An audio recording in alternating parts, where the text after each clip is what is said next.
যে মানুষটা একসময় আমার সব ছিল, আজ সে আমার কিছুই না।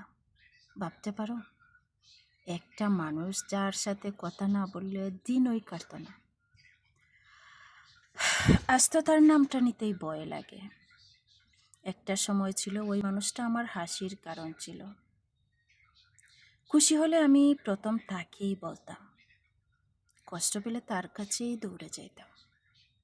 ওই মানুষটাই ছিল আমার সেফ প্লেস, যেখানে আমি নিজেকে লুকাতে পারতাম না, কারণ সে আমাকে আমার থেকেও বেশি বুঝতো।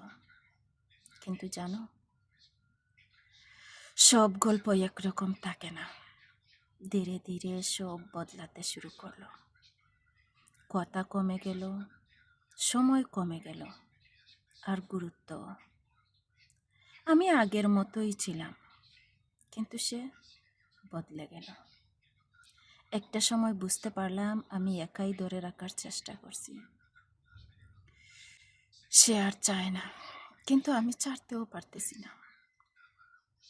এই জায়গাটা না খুব ভয়ঙ্কর, যেখানে জানো তুমি সব শেষ, তবুও মেনে নিতে পারো না। সবচেয়ে কষ্টের কি জানো,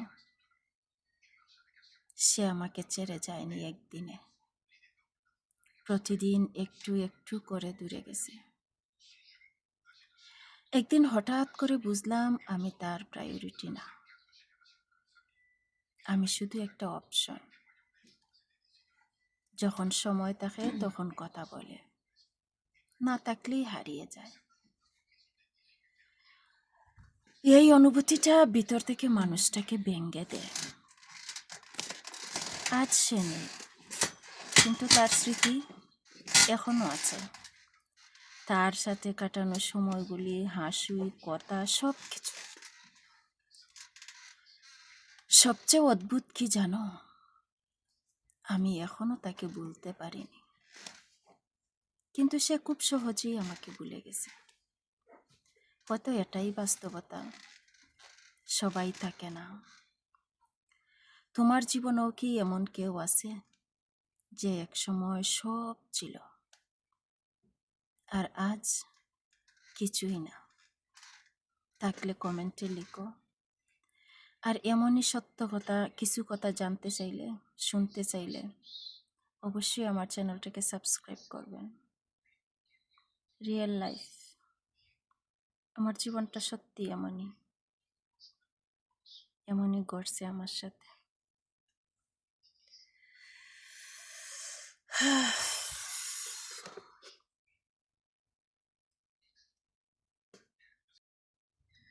আমি যাকে ভালোবাসি, মন প্রাণ উজাড় করে ভালোবাসি।